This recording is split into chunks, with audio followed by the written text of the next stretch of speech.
everyone, it's Laurie from Quick Scrap Craft. Welcome back to the channel. Today I am doing a process video that is my take on one of the sketches that's in the Paper Issues Friends and Fans Facebook group. Their month of January challenge theme is sketches. So there's basically one sketch every day for the month of January, and you can play along with as many as you want and just share your photos of your layouts right there in the January challenge album. I'm no longer on the Paper Issues design team, but for a short stint, I was a couple years ago, and I kind of got out of the habit of playing along with their challenges, but I really enjoy their challenges. And so one of the things I thought that might get me back into scrapbooking this year was to play along with some challenges. And so that's what I'm trying to do for the month of January. I liked the original sketch. It seemed like it had some space for doing some mixed media. Couldn't think of the word at first. And I had this new stencil that was part of my January haul from Simple Stories, and I had these two ink pads, Tim Holtz Distress Oxide ink pads in Saltwater Taffy and Kitsch Flamingo, which is probably my favorite pink color to use. And I thought that would be perfect because I also have those two colors in the Distress Oxide sprays. So you're going to see me use the ink pads to do the stencil, and then at the end of the layout, I will take my sprays and kind of fill in a little bit more of that white background. I'm doing this on top of some Vicki Boutin Foundations paper in white. That was also part of my January haul.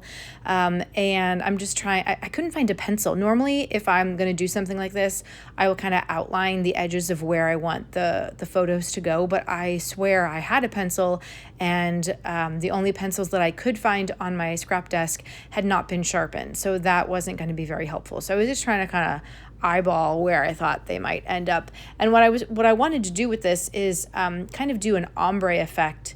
Didn't really turn out exactly the way I had envisioned, but I want, to go from one color to the other. So the top is in the Saltwater Taffy, and it's not going all the way across the page. I kind of angled the stencil, and I'm just keeping it down into that bottom, well, kind of a large chunk of the bottom left-hand corner. I could have made it smaller, actually, but because I have those two photos, obviously I didn't want my mixed media to get covered up. I wanted it to show behind the photos, so I made it a little bit bigger. But if I did this another time, I might try working with just a smaller section of mixed media, maybe doing something with like the smushing technique with some Distress Oxide ink. That's probably my favorite technique. I don't really use stencils and ink pads in this way that much.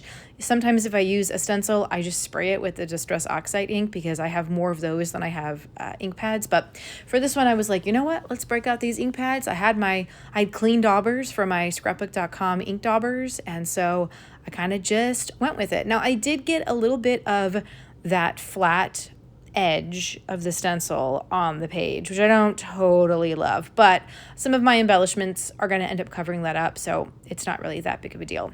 But essentially, the original sketch, and I don't have it pictured, I'm sorry, but the original sketch had something in the bottom left and then a little piece in the top right. So working on a diagonal, doing something big and small. I like the dichotomy of that. So I've got the placement of my photos. These are two photos of my daughter eating food on vacation back in August 2023. She had Pizza Hut for the very first time in our hotel room. And then we got, I think we were driving home and we stopped somewhere and got like sandwiches and we're eating at a rest area at a picnic table. So I just took those two pictures and I put them together. Obviously, they're not on the same day, but I put them together because they're a similar photo theme, and I really need to get my August 2023 photos scrapbooked. So to fill in the blank spaces around the photos, I have gone through my embellishment collection, and I've pulled some Vicki Boutin pieces that I found at Joann's, I guess, for my December haul. So maybe I found them in November. And I've also got, I think, some Chamel pieces in here as well from the main character energy line. I was just looking for things that were bright and colorful to go along with the two colors of the ink that I used. And I really like those banners. And one of them was like literally exactly the right color. So I decided just to pull both of the little banners. The bigger one is up at the top and the smaller one is kind of at the bottom of the photo there. I do have some difficulty figuring out what items to put in the top, because in the original sketch, it's like a little banner, and it looks like it looks like the banners on that banner strip that I've got, but like the rectangle one, not the triangle ones. And so I was trying to like mimic that, but also use that strip of party banners. And I'm like, I just couldn't figure it out. It took a while to really like visualize what I wanted it to be. And I cut pieces out that I thought, well, maybe I could use that here. And then I ended up not. So sometimes you just really have to mess with things. And just, especially if it's embellishments like stickers, like I don't peel the full sticker off. I just cut the plastic so that I can easily move the sticker. And if I decide I don't want to use that sticker or that chipboard piece, whatever, then I can just put it back into the embellishment packet. And I'm not worried about, ripping paper and ruining a sticker, a perfectly good sticker.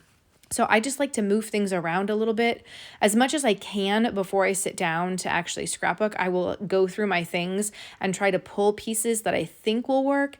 And then as I'm going along, I might have to, like I'm doing here, I might have to cut additional pieces as well, just because it all depends on how everything ends up working together. I don't always have an idea of, well, I want to use this and I know this is definitely going to go here. I just kind of set things aside and go, well, I like this embellishment. I like the way this looks. So maybe this is going to work, with the colors and the patterns or whatever.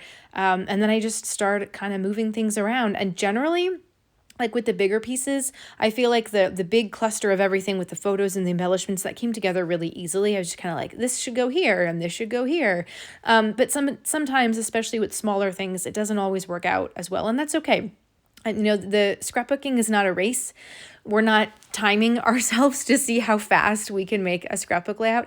If it takes a little bit longer, it takes a little bit longer. Don't get discouraged, because eventually your brain will figure it out and put it down and be like, oh yes, that's exactly where it should go. And even if it doesn't, even if you finish a page and you're like, this doesn't really work for me, or I feel like I should have, put this there or moved this around, or I should have done it differently. Don't worry about it, because you've made a page, it can go in your album, and you can take that same design and try again with other photos on another page.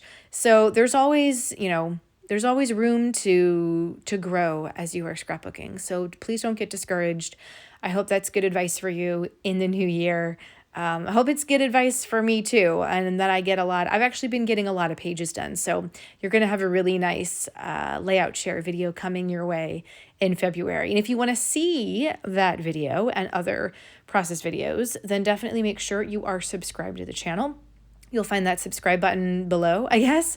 And you can also give this video a thumbs up if you are enjoying watching it and you want to let me know that you like it, so that I can provide more of the more similar content for you in other videos. So I'm happy with the way that top piece is looking, so I'm just going to adhere everything down. What I did adhering the larger chunk of pieces is I didn't move any of that. I didn't take it all off the page and try to rearrange it. I really liked the way it was and I didn't want to mess it up. So I always just kind of carefully peel up a side, put an adhesive square down, peel up another side, put an adhesive square down, and kind of work like that, just because I think it's a lot easier. And then it doesn't ruin the design that I have, where I've placed everything. So that's just another tip for you as well. I'm also adding in some enamel dots in very similar colors. I got a bunch of Simple Stories enamel dots for Christmas, and so that was part of my January haul. I just need to trim that little piece off, because obviously I'm not going to be able to put it in a page protector if you've got part of the embellishment sticking off the page. So then that is stuck down, and here I am with the sprays. Please cover your photos before you use your sprays to splatter or whatever, because you can, accidentally get stuff on your photos. Baby wipes, wipe them off really quick, really easily, as does a tissue. I always have baby wipes and or tissues on my scrap space, just to make it easy for me to wipe up any spills and and messes that I might make, especially if it gets on a photo. So here are the close-ups. You can see things in a little bit more detail in these photos. I hope that this video was inspiring for you and that you are having a very creative 2025 so far. Come follow me on social media at all my places here, and I'll see you guys next time. Bye.